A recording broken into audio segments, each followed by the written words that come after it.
नमस्कार, मैं हूं अनिल लोढ़ा और पेनल्टी कॉर्नर में आपका स्वागत है। राजनीति के इस विशेष कार्यक्रम में पिछले 2 दिनों में हमने कांग्रेस पे चर्चा की, अशोक गहलोत और सचिन पायलट के बीच जो कुछ चल रहा है उस पर बात की। सचिन पायलट रहेंगे, जाएंगे, और हमने इस बात पर चर्चा की कि रोको मत जाने दो या रोको मत जाने दो, क्या होगा। फिर हमने बात की वसुंधरा राजे पर भी कि भारतीय जनता पार्टी में वसुंधरा राजे की क्या स्थिति होगी, क्या वे चुनाव अभियान का नेतृत्व करेंगी। जब मुख्यमंत्री का चेहरा नहीं कोई डिक्लेयर किया जाएगा तो भी उनकी क्या पोजीशनिंग होगी, इस पर हमने कल बात की थी। नेचुरल कोर्स में आज दिन है हनुमान बेनीवाल की पार्टी का। सांसद हनुमान बेनीवाल, उनकी पार्टी जिसने नागौर लोकसभा सीट जीती, 3 विधानसभा सीट जीती। भारतीय जनता पार्टी से पिछले चुनाव में उन्होंने एक समझौता किया था। समझौते के तहत उन्हें कुछ सीटें मिली, उसमें से 3 वो जीत के आए। फिर उपचुनाव हुआ हनुमान बेनीवाल के सांसद बनने पर, तो फिर वो सीट भी उनके भाई जीत के आए। और ऐसा लग रहा है कि हनुमान बेनीवाल एक फोर्स के रूप में आने वाले चुनाव में हम सबके सामने आएंगे। वो कितनी बड़ी फोर्स होंगे, किसके साथ अलायंस करेंगे, कोई अलायंस करेंगे कि नहीं करेंगे, और जिसके साथ अलायंस करेंगे उसका फ़ायदा होगा या नुकसान होगा, और उनके मैदान में आने से किसका फ़ायदा होगा और किसका नुकसान होगा। बहुत सारे विषय, बहुत सारी बातें। जो चुनाव अभी 6 महीने दूर है, नवंबर में ड्यू है चुनाव, लेकिन चुनाव आयोग ने तैयारी शुरू कर दी है। और कहीं मैंने उड़ते उड़ते ये खबर सुनी थी कि शायद चुनाव अक्टूबर में हो जाए। दिल्ली में AICC के मुख्यालय में किसी ने मुझसे चर्चा की कि 1 महीना पहले हो सकते हैं चुनाव, तय तारीख के। हम उसमें नहीं जाना चाहते, पर चुनाव सामने है, और चुनाव सामने है तो जितनी भी पॉलिटिकल फोर्सेज होंगी वो सब पूरी तरह सक्रिय हो गई हैं, और हनुमान बेनीवाल भी उनमें एक है। आज हनुमान बेनीवाल मेवाड़ के दौरे पर थे, चित्तौड़ गए, भीलवाड़ा गए, जबकि सामान्यतः उनका जो इलाका वो मारवाड़ है, नागौर है, बाड़मेर तक है, इधर बीकानेर और शेखावटी, जो जाट बेल्ट जिसको कहते हैं हम लोग राजनीति में, बरसों से एस्टेब्लिश जाट बेल्ट के इलाके में वो काम करते रहे हैं। लेकिन अब वो ध्यान दे रहे हैं मेवाड़ पर, और वो वल्लभ नगर और रायपुर, साड़ा रायपुर, इन सब क्षेत्रों में जो सफलता मिली है, जो भी चाहे जीत नहीं पाए हों, लेकिन फिर भी जो जन समर्थन मिला है, उसको देखते हुए वो कदम बढ़ा रहे हैं मेवाड़ की तरफ। और इसमें खास बात यह है कि जब गुलाब चंद कटारिया, जिनके पीछे पूरी बीजेपी खड़ी थी मेवाड़ में, वो राज्यपाल बनकर चले गए, तब क्या कांग्रेस विरोधी ताकतों को, कांग्रेस विरोधी नेताओं को, कार्यकर्ताओं को अट्रैक्ट कर पाते हैं हनुमान बेनीवाल? ये एक सवाल देखने वाला होगा। हनुमान बेनीवाल से आज हम रूबरू हो रहे हैं, उनसे सीधे बात कर रहे हैं, उन्हीं के मुंह से सुनिए अगले चुनाव में। बेनीवाल जी हैं? बेनीवाल जी नमस्कार।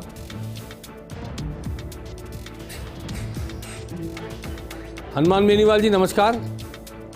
हाँ नमस्कार लोढ़ा जी। नमस्कार नमस्कार। बहुत अच्छा लग रहा है आपको देखकर अपने सामने। आप यूनिवर्सिटी में जब छात्र संघ का चुनाव लड़े थे, तब से मैं आपको राजनीति करते हुए देख रहा हूँ, और लंबे समय तक आपको एक रिपोर्टर के रूप में कवर करते करते, एक संपादक के रूप में और एक समीक्षक के रूप में मैं आपकी समीक्षा करता रहा हूँ। आज आप सांवलिया जी गए थे दर्शन करने, प्रभु से क्या प्रार्थना की, क्या मांगा? प्रभु से यही प्रार्थना की राजस्थान को कांग्रेस और भाजपा से बचाए, और जो 22-23 साल का गठबंधन 98 से लेकर अभी तक चल रहा, 98 से गहलोत वसुंधरा का लगातार, तो कांग्रेस भारतीय जनता पार्टी का दुर्भाग्य देखे एक जमाना होता था जी कि बच्चे जब यूनिवर्सिटी में थे, बच्चे एजुकेशन लेने के लिए जयपुर को बहुत महत्वपूर्ण जगह मानते थे। यूनिवर्सिटी का भी बहुत बड़ा नाम था देश के अंदर। कॉलेज स्कूल को सेफ मानते थे, लोग जयपुर आते थे बच्चों को पढ़ाने के लिए। एक जमाना ये आ गया कि लोग जयपुर से किसी कटवा रहे हैं, राजस्थान की किसी भी एजेंसी पे उनको भरोसा नहीं रहा, चाहे आपका आरपीएस हो, माध्यमिक शिक्षा बोर्ड, कर्मचारी चयन आयोग, और तो और लोड़ा जी लोकसभा के अंदर जब मैं जाता हूँ तो मजाक में कई लोग यूपी साइड के और कई लोग मुझे पूछते हैं कि साहब हमारे यहाँ तो पेपर जो पहले डिग्रियां मिलती थी बंद हो गई, राजस्थान में क्या रेट है डिग्रियों की? मतलब ये राजस्थान का इतना बड़ा अपमान देश के अंदर हुआ, इसके लिए दोनों पार्टियां जिम्मेदार है। और मैं सांवलिया सेठ से यही अरदास करने गया था। मेवाड़ में 2018 के अंदर भी हमने तपासन के अंदर अच्छा हमारा प्रदर्शन रहा, और अभी 2 साल भारतीय जनता पार्टी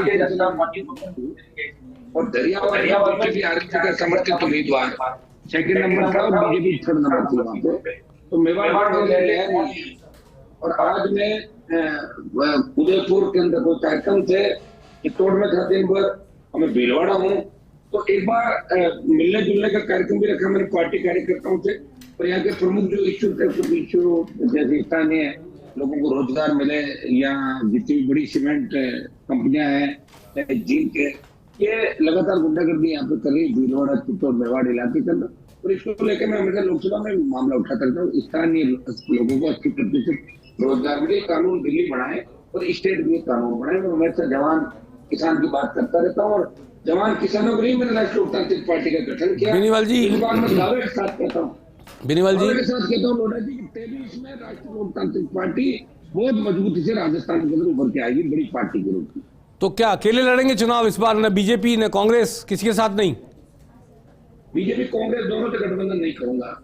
अच्छा, मैंने पहले ही मेरा जो स्टैंड था, मैंने ये भी कहा था अभी पायलट को लेकर भी, क्योंकि 18 के अंदर जब पायलट और गहलोत आए थे दोनों, और जब सरकार के अंदर हमारे 3 विधायक उस समय आए, तो सीएम कौन बने इसको लेकर सचिन पायलट से मेरे सपोर्ट मांगा था, और मैंने पीछे करके कहा था पायलट अगर सीएम बनते तो तीनों आरएलपी के विधायक कांग्रेस को सपोर्ट करेंगे जी। बाद में जो मानेक सर का एपिसोड हुआ उसमें भी बीजेपी के बेहतर विधायकों के साथ मेरे 3 आरएलपी के विधायक थे, तो पायलट को सीएम बनाना चाहते थे, दुर्भाग्य से वो नहीं बने।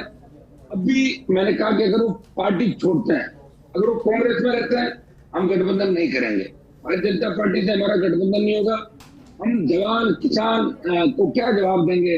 अगर गठबंधन हमें करना ही होता तो बीजेपी के गठबंधन में क्यों तोड़ता? मैं एनडीए छोड़ के किसानों के लिए सड़क पर आया, अब मैं गठबंधन की राजनीति नहीं करूंगा।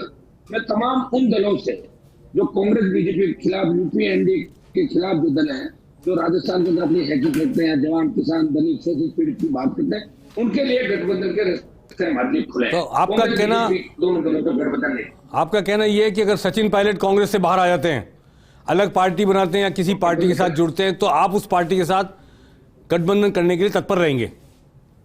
कर लेंगे हम, बिल्कुल रेडी, बिल्कुल करेंगे। और उनको आपकी दृष्टि में अलग पार्टी बनानी चाहिए, किसी और पार्टी में जाना चाहिए, या आपकी पार्टी में आना चाहिए? मेरी पार्टी में इसलिए नहीं आएंगे लोढ़ा जी, जो अपने आप को बहुत बड़ा नेता मानते भी, नेता है भी, उनके फादर बड़े नेता थे देश के अंदर, तो वो भी केंद्र में मंत्री रहे, डिप्टी सीएम रहे, तो बड़े नेता के रूप में है। मेरी पार्टी तो किसानों की पार्टी, स्वागत है उनका, लेकिन वहां नहीं चाहेंगे। मैं तो चाहता हूँ अलग पार्टी बनाए, और 12-13 जिले जो पूर्वी राजस्थान के हाड़ौती से लेकर धौलपुर अलवर तक, और अजमेर भीलवाड़ा से लेकर बेल्ट निकलता, जिसमें गुजरों की संख्या अच्छी है जी, और जाट गुजर के साथ अन्य जातियां भी गठबंधन में आ जाएगी। और मारवाड़, शेखावटी और बीकानेर डिवीजन का जो इलाका है संभाग पूरा, हाँ जी, और जहाँ जयपुर से अन्य इलाकों में लड़े, वहाँ अगर सचिन पायलट की पार्टी करते हैं, आगे की गठबंधन करती दोनों पार्टी, और कुछ अन्य दल साथ आकर 100 सीटें क्रॉस कर लेंगे राजस्थान के अंदर, इतना मुझे भरोसा है। अभी जो राजस्थान में पॉलिटिकल जो तापमान पारा हमने नापा है, वो हर तरफ एक ही चर्चा है कि अलग पार्टी बना की लोग बीजेपी से भी उठ चुके हैं। कांग्रेस जो हालात राजस्थान के अंदर थे वो किसी छिपे नहीं, और गहलोत ने लगातार एक प्रयास किया किसी भी तरह सीएम बचे रहे, और सीएम पद उनका नहीं जाए, वो अपनी पॉलिटिकल रूप से कामयाब भी रहे इस मामले में, तो सीएम इन्होंने पायलट को नहीं बनने दिया। लेकिन पायलट अगर कांग्रेस में रहते हैं तो ये उनके लिए ठीक नहीं है, क्योंकि मानेक सर जाके उन्होंने उसको ये भी कर दिया था कि भाई पार्टी, ये कहते हैं ना पार्टी के प्रति, मैं तो पार्टी में हूँ, पार्टी के प्रति हूँ, तो पार्टी के प्रति अगर होते तो मानेक सर जाते ही नहीं, तो एक बार चले गए जी। तो इनको अलग पार्टी बनानी चाहिए, अलग पार्टी में ही इनका भविष्य है। मैं ही देखता हूँ बेनीवाल जी, पार्टी में इनका भविष्य है। एक बार आपने किरोड़लाल जी मीणा को भी ऐसे ही संकेत दिए थे, ऐसे ही आमंत्रण दिया था कि किरोड़ी जी हमारे साथ आ जाओ, याद है आपको शायद? वो चीज तो मैं करता हूँ, जब मैं उनके साथ बहुत घुमा था जी 2008 से 9 से लेके जी और 2015-16 तक जी डॉक्टर साहब और हम साथ लगातार घूमते रहे। जी वो अलग पार्टी की बात भी कर रहे थे, और जब गोगुंडा में वो पार्टी लाए थे, जी। पार्टी नई तो नहीं थी, लेकिन वो संगमा जी की हाँ, पार्टी संगमा थी। जी की पार्टी को ज्वाइन कर लिया था उन्होंने। संगमा जी की पार्टी थी, तो मैं निर्दलीय चुनाव लड़ा था 13 का उसमें, जी और मैं जीता था। उसके बाद भी डॉक्टर साहब और विधानसभा में हमेशा संगत करते रहे। बाद में मेरी हुकार रैलियां नागौर, बाड़मेर, बीकानेर की जब हुई थी, उससे तो डॉक्टर साहब आए थे, उसके बाद वहां पे बीजेपी के लोग चले गए थे। जी घनश्याम जी, मेरी पार्टी बंटू घनश्याम जी तो खुद मंच में थे, यहाँ मानसरोवर के अंदर बड़ी लाखों लोगों की रैली हुई थी, जी। जो थे वो अलग पार्टी बनाई उन्होंने, और मेरी पार्टी अलग थी। 57 सीटों में मैंने उम्मीदवार लड़ाए थे। जी मैं तो प्रयास ही कर सकता हूँ लोढ़ा जी, मैं तो वो व्यक्ति हूँ, मेरे पिताजी तो दिल्ली में मंत्री नहीं थे, बड़े नेता नहीं थे, विधायक थे, साधारण किसान के बेटे थे। यहाँ बड़े बड़े नेता हुए राजस्थान में, मेरे समाज के कितने बड़े नेता हुए, बड़े नाम चले, बड़े घराने चले, लेकिन पार्टी बनने की स्थिति में कोई नहीं आया। ये आप कह सकते हो कि ये सौभाग्य मुझे ही मिला कि पार्टी बनाई, उस पार्टी को मान्यता भी मिली। जी हाँ पंचायत चुनाव लड़े, पालिका चुनाव लड़े, 5 प्रधान, एक म्यूनसिपलिटी का चेयरमैन हमारा बना, और सारे बाई इलेक्शन लड़े। मैं सांसद बना, और किसान जवानों को जोधपुर के अग्निपथ के मामले में मोदी के खिलाफ आया, और किसानों के मामले में सत्ता छोड़ के 70 दिन देश में कोई सांसद सड़क पर बैठा रहने का आपको जाम किया। भूजन आंदोलन के समय में नहीं बेनीवाल जी, बेनीवाल राष्ट्रीय लोकतांत्रिक पार्टी ने NH-8 को जाम करके संदेश किसानों को हमने दिया था। बेनीवाल जी, आपने बहुत संघर्ष किया, इसमें तो कोई दो राय नहीं, बहुत संघर्ष किया, और बहुत लोगों को आपके लिए शेयर कह सकता हूं मैं अकेला ही चला था जानिबे मंजिल, मगर लोग मिलते गए, कारवां बनता गया। तो आपका कारवां तो बनता जा रहा है, लोग मिल रहे हैं। लेकिन आपके बारे में 2 बातें कही जाती है। एक तो आप केवल जाट समुदाय के यूथ को अट्रैक्ट कर पा रहे हो, जो फेसबुक और सोशल मीडिया से जुड़ा हुआ है, उसमें आपके लाखों फॉलोअर्स हैं और ज़बरदस्त ट्वीट होता है और ज़बरदस्त फॉलोइंग है। लेकिन जो जाट समुदाय के बुजुर्ग लोग हैं, वो आपको उस तरह अप्रिशिएट नहीं कर रहे जिस तरह नौजवान आपके साथ जुट रहा है। आप ये बताएं लोढ़ा जी, आप तो राजस्थान के अकाउंटेंसी के बारे में आपको नॉलेज है जी। वल्लभ नगर के अंदर जब उदयलाल जी डांगी 50,000 के करीब वोट लेते हैं, तो वो तो डांगी पाटीदार पटेल समाज से, डांगी समाज से आते थे। जी वहां भी तो हनुमान बेनीवाल और RLP की मजबूती आपको दिखाई दी थी। सरदार शहर में अभी जो चुनाव था, चूरू जिले के अंदर कभी थर्ड फोर्थ लंबे समय से नहीं बने। सरदार शहर में जिस मेरे कैंडिडेट ने 9,000 वोट 18 में लिए थे, वो 47,000 वोट पे पहुंच गया। जी हाँ। अगर स्पीकर की घटना नहीं होती 2 दिन पहले, ये गैंगवार हुआ था, जी तो हम 60,000 क्रॉस कर लेते वोट। 2 दिन मुझे इलाका छोड़ना पड़ा, उससे थोड़ी सी दिक्कत आ गई थी, लेकिन 9,000 से हम 50,000 पे आते थे। इसका मतलब तो वोट तो बढ़ रहा, हर जाति का वोट बढ़ रहा। आप देखिए, मेरे 3 विधायकों में से 2 शेड्यूल कास्ट के विधायक हैं। जी हाँ। मेरा प्रदेश अध्यक्ष एसी वर्ग से आता है, कांग्रेस बीजेपी का प्रदेश एसी वर्ग से नहीं आता। जी। लेकिन हनुमान बेनीवाल की RLP जो जवानों के संगत जो जुनून से बनी, किसानों का आशीर्वाद से बनी, कोई पार्टी का प्रदेश का देखिए दलित समुदाय से। आपकी कोई केजरीवाल से बात हुई है कि आम आदमी पार्टी के साथ कोई कोलैबोरेशन करने के बारे में? अभी तो नहीं हुई मेरी बात, अभी तो मेरी सचिन पायलट से बात हुई है जी। मैं चाहता हूँ आ जाए। जी हाँ। बात हुई, अब वो आए नहीं, उनकी मर्जी में बात ही कर सकते उन्होंने। नहीं, आपकी बात सचिन पायलट से भी हो रही है, और आपके घर पार्टी में धर्मेंद्र राठौड़ भी आ रहे हैं। तो पार्टी में कराना अलग बात है। अच्छा। पार्टी में तो जब मेरे वहाँ पे जो बच्ची का बर्थडे था जी उसमें कांग्रेस, आप पार्टी, भारतीय जनता पार्टी के 5 दिल्ली के मंत्री थे, जी करीब 100 के करीब सांसद आए, आपके बसपा के, सपा के, DMK के, जो आपके संगमा जी की बेटी भी आई, नॉर्थ ईस्ट की पार्टियां, अब तक आपके शरद पवार की पार्टी के सांसद भी थे, शिवसेना के सांसद भी थे, दोनों गुटों के सांसद थे शिवसेना के। वो मेरी दोस्त थी, उन लोगों के साथ प्रेम, और बर्थडे में, शादी में, ऐसे मामलों में अपना जी हाँ, वो कोई बात नहीं है। गठबंधन हो गया। हाँ, आपका बहुत धन्यवाद, आप जुड़े, और मैं समझता हूँ कि किसी से गठबंधन करेंगे तो खबर हमें जरूर करेंगे। हमें प्रतीक्षा रहेगी कि आपके कदम किस ओर बढ़ते हैं, और पूरे राजस्थान को इंतजार है इस बात का कि आप किसी के साथ जुड़ते हैं, नहीं जुड़ते हैं, अकेले लड़ते हैं, या पायलट आपके साथ आते हैं। आने वाले वक्त में हमारी नज़र रहेगी। आप भीलवाड़ा से हमारे साथ जुड़े, इसके लिए धन्यवाद। और अब हम एक बात अलग विषय पे करना चाह रहे हैं, क्योंकि हनुमान बेनीवाल ग्रामीण पृष्ठभूमि से आते हैं और ग्रामीण ही वोटों को अट्रैक्ट करते हैं। इसलिए कांग्रेस का आज का एक फैसला बहुत इंपॉर्टेंट है कि कांग्रेस किसान सम्मेलन करने जा रही है। किसान सम्मेलन की शुरुआत होने जा रही है नोखा से, नोखा के इलाके में, और रामेश्वर डूडी जी के इलाके में इसकी शुरुआत होने का खास महत्व इसलिए है कि रामेश्वर डूडी बड़े जाट नेता तो हैं ही, और ऑन दी अदर हैंड कि जो इलाका जिसमें ऑपरेशन करते हैं, जिसमें घूमते हैं हनुमान बेनीवाल, उसी इलाके में रामेश्वर डूडी का अपना बड़ा भारी वर्चस्व है, बड़ी ज़बरदस्त। पिछला चुनाव हालांकि वो हार गए थे, एक विवाद हुआ था टिकट को लेकर नोखा और बीकानेर के बीच, तो उसकी वजह से परिस्थिति बदल गई थी। लेकिन सबसे इम्पॉर्टेंट बात जो मैं अपने दर्शकों को कहना चाहता हूँ वो ये कि रामेश्वर डूडी आज की तारीख में जो किसान सम्मेलन 26 तारीख को शुरू करने जा रहे हैं, उनसे बात की है हमारे पॉलिटिकल एडिटर योगेश शर्मा ने, और उस किसान सम्मेलन में मुख्यमंत्री अशोक गहलोत भी रहेंगे, रंधावा भी रहेंगे, डोटासरा भी रहेंगे, और वहीं से राजस्थान में किसान सम्मेलनों की शुरुआत होगी।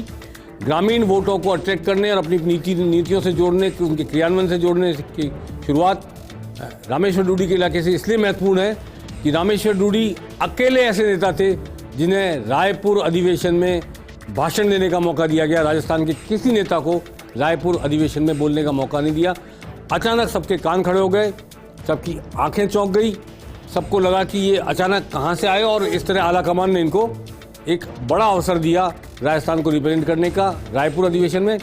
और अब उन्हीं रामेश्वर डूडी के इलाके से किसान सम्मेलन की शुरुआत हो रही है। आइए देखते हैं योगेश शर्मा की उनसे हुई बातचीत। राजस्थान के बीकाणा को किसान राजनीति की धरती कहा जाता है, जाट राजनीति की धरती कहा जाता है। एक अलग तरह का क्षेत्र जो प्रदेश की राजनीति को प्रभावित करता है, संदेश देता है। कांग्रेस पार्टी की मजबूती के लिए यहाँ कई कार्यक्रम आयोजित किए जा रहे हैं जो चुनावी शेप में होंगे। हमारे साथ हैं पूर्व नेता प्रतिपक्ष और कांग्रेस के वरिष्ठ नेता रामेश्वर डूडी, जो बीकानेर के सांसद भी रहे हैं, विधायक रहे हैं नोखा से। किसान सम्मेलन वो करने जा रहे हैं। डूडी साहब, किसान सम्मेलन आप कर रहे हैं, क्यों सोचा आपने कि किसान सम्मेलन करने की आवश्यकता, इस किसान सम्मेलन करने का औचित्य, ये साल है, चुनावी साल है, एक संदेश दिया जाए? देखो, 26 अप्रैल को हमारे नोखा के अंदर बड़ा गांव है जसरासर, जो चारों तरफ किसान बेल्ट है, उसमें हमने एक विशाल किसान सम्मेलन का आयोजन रखा है। किसान सम्मेलन का तात्पर्य उद्देश्य, हमारी सरकार है, हमने किसानों के लिए बहुत कुछ किया है। आपको पता है कि पिछला जब 22-23 का जो बजट है, उस बजट के अंदर हमने पहले कहा था कि ये पूरा का पूरा बजट प्रदेश के किसान की खुशहाली, मजबूती, उसकी मजबूती के लिए समर्पित होगा। और बजट के अंदर हमने करोड़ों रुपए प्रावधान किया। आज जो बजट धरातल पे आया है, प्रदेश का किसान सशक्त और मजबूत हुआ है। क्योंकि कोई भी प्रदेश या कोई भी देश, आज हिंदुस्तान की अपन बात करें, अपने देश की, हमारी देश की इकोनॉमी, अर्थव्यवस्था खेती है। जब तक हमारे देश और प्रदेश का किसान सशक्त और मजबूत नहीं होगा, तब तक हमारा देश और प्रदेश उन विकास की ऊंचाइयों पर नहीं जा सकता। उसी बात को सोचकर हमने किसानों की जो ऐसी फ्लैगशिप योजनाएं हम लेके आए, बजट में हमने प्रावधान किए कि किस तरीके से हमारे प्रदेश का किसान सशक्त और मजबूत हो सकता है, जिससे हमारा प्रदेश उन विकास की ऊंचाइयों को छुए। उसी बात को लेकर हमने किसान सम्मेलन का आयोजन किया है।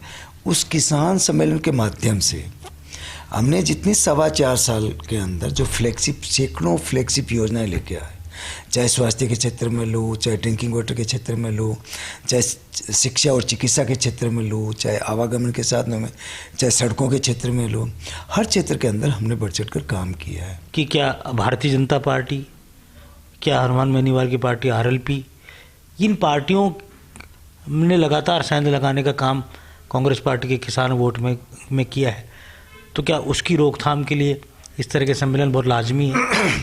देखो, ये क्योंकि ये चुनावी वर्ष है, उस चुनावी वर्ष के अंदर हम लोगों को, क्योंकि हमने जो 4.5 साल 4.25 साल के अंदर काम किया है, उस काम जो है अभी हमने बढ़ाया है, जैसे 50 यूनिट से 100 यूनिट हमने बिजली फ्री करी है डोमेस्टिक के अंदर। किसान को जो पहले 1000 यूनिट दे रहे थे अब 2000 यूनिट फ्री करी है। किसान जो डेयरी फार्मिंग का बहुत बड़ा काम है, उस डेयरी फार्मिंग के अंदर 5 रुपये हम सब्सिडी दे रहे हैं प्रति किलो के हिसाब से।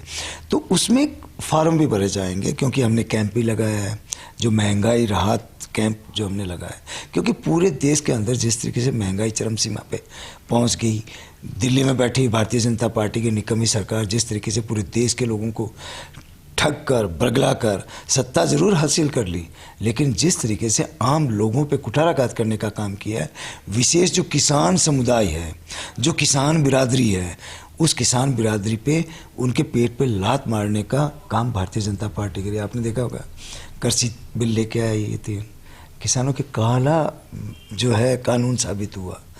और ये किसान वोट को लेकर डेंट लगाती हुई कई पार्टियां हैं, उनका आप क्या करोगे? क्योंकि बड़ा सवाल खड़ा होता है, आप किसान नेता हैं कांग्रेस पार्टी के, आरएलपी किसान आधारित ही पार्टी है, वो कांग्रेस के वोट बैंक में सेंध लगाने का काम करती, तो क्या उसको रोकने के लिए क्या कोई रणनीति बनाई जा रही है? किसानों को ये लगा, गांव के ग्रामीण को उसको लगा कि भाई ये हमारे लिए कुछ करेंगे, लेकिन वहाँ कुछ नहीं मिला इनको, सिर्फ दुत्कार कर इनको फेंकने का काम किया। कांग्रेस पार्टी की जो नीति और रीति है, वो नीति रीति उस गांव के ठीक ढाणी में बैठा हुआ जो गरीब परिवार है, उस गांव के खेत खलियान चौपाल के अंदर मेल खाती है। हमारा ध्येय और लक्ष्य है कि आखिरी छोर का जो गरीब परिवार है उसका आंगन हरा भरा कैसे हो, वो किस तरीके से सक्षम हो। डूडी साहब ने जो बात कही है, ये किसान सम्मेलन अपने आप में राजस्थान के जाट समाज को कांग्रेस से जोड़े रखने का तो काम करेंगे ही, साथ ही एक नई दिशा देंगे। बीकानेर का जसरा सर गवाह बनेगा और उसके बाद आने वाले दिनों में हम देखेंगे कि राजस्थान के और भी कई अन्य जगहों पर इस तरह के किसान सम्मेलन होंगे। लेकिन एक शुरुआत 26 अप्रैल को बीकानेर के जसरा सर से होगी, उसके अगवा बनेंगे रामेश्वर डूडी।